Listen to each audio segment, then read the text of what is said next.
Number one, it's all about the ball. Hey, I thought it was all over.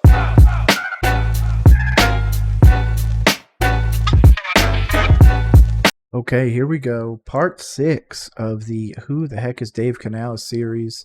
This one, we're going back to the Pew Report. Shout out to them. They've got some solid videos. They mainly cover the Bucs, but this one was discussing the OC, Dave Canales, his favorite play calling, and so much more. Let's jump right into it. Great. So it's good. I just come fresh off interviews and stuff, so I can kind of rattle this stuff off. But number one, it's all about the ball. So everything we do, all 11 guys on the offense, is going to be about protecting the football. Whether it's in the run game, the pass game, or protection, we're going to be crazy about it.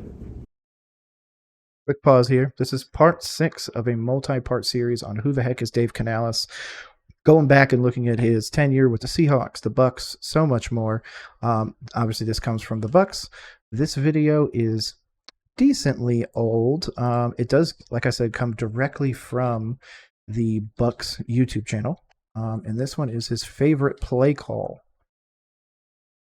This video was posted. Sorry, I'm just trying to make sure I get the date correct. Great. So it's good.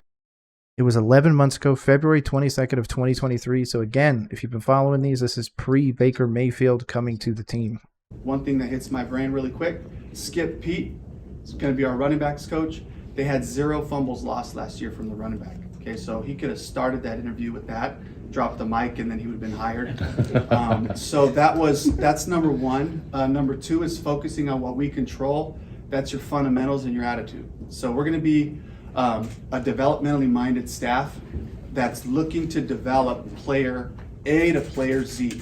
Okay, they're ours until they're not. Okay, there's no catering to this guy or that guy. We want everybody to develop their fundamental skills. And then the attitude starts with effort. And that's one thing I go back to Pete, from day one, the very first day of spring, very first day of camp, we critique effort first. So we're looking for people trying really hard. We'll get the how to, but we got to get the how much and how fast going before we can really take a step from there. Hey man, I hope you bring this to the Carolina Panthers, because just in case you don't know Dave Canales, even though we're in part 6, and I've been thanking you every video, congratulations on becoming head coach of the Carolina Panthers. You deserve it, man. You have worked hard, showed up prepared. That's going to be the word that I continue to use for you, prepared. And this is what I want. This is what I want coming to my Carolina Panthers and going away from the Tampa Bay Bucs, because they are our division rivals. Go Panthers. Third thing, it's the marriage of the run and pass. That's our identity, is things that start looking one way but end up being different. And the thing that's going to help us, without getting into too much detail, is that we're going to do things that are simple in concept but are complex in delivery. So what do I mean by that? It's not going to be a lot of plays. It's going to be a few plays out of different personnels and different looks, so that our execution stays at a high level there. And then we're going to be situationally aware. We're going to be a very smart football team. We're going to know what we're looking at, the situations, the play calls are going to come out based on the specific area of the field. The players are going to be aware. When we get this situation, we should probably only be calling this 1 or 2 plays. They'll be in tune with a lot of that stuff, and then of course ready to adjust.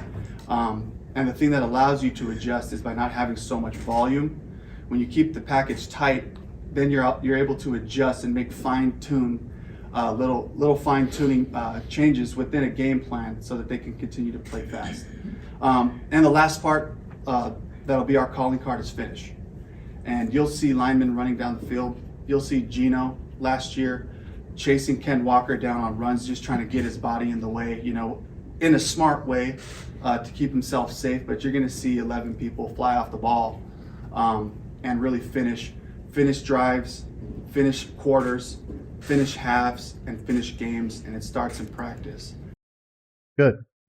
This is what, to be honest, more teams need. You need some guy to go up there and be like, man, we need to finish this play. It stops when you hear the whistle. Doesn't stop before then. So I love that mentality. And I love that he also said, obviously, he wants the quarterback running up there and helping, but be safe, no penalties, no anything crazy, no need to put yourself in danger. So that's just the general philosophy of what I got a couple, but I think just early on, in my career, so it was a conference championship game. We're playing the Packers at home. This is 2014, before we went to the Super Bowl against the Patriots. And they pulled the post safety out and they're playing cover zero, loaded box, because Marshawn Lynch and Russell at that time was a dynamic duo of the run game, if you guys remember. Of course we remember. Well, whenever we got into certain personnels, they pulled the safety, went cover zero. And at half, I came to the coordinator and said, they keep pulling it down. We need to run. We had an adjustment. I don't want to say the word because we're going to use it, but we had an adjustment to attack cover zero. And so we came up with a plan.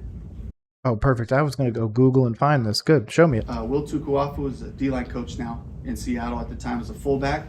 We're going to motion him out, remove one from the box. Max protected. We throw a post. Beautiful shot. Hopefully you're watching the video on this. Beautiful shot. Jermaine Kearse to win the game. Threw the ball in the stadium. Regretted it.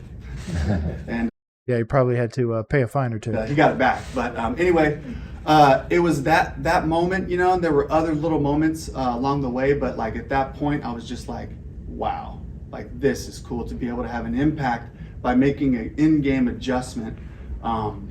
Really got me going, you know, and encouraged me to keep growing.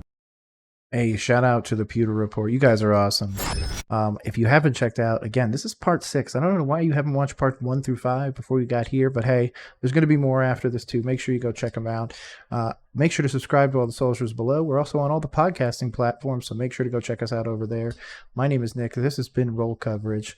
I appreciate y'all rolling with us today. Have a great rest of the day. Peace.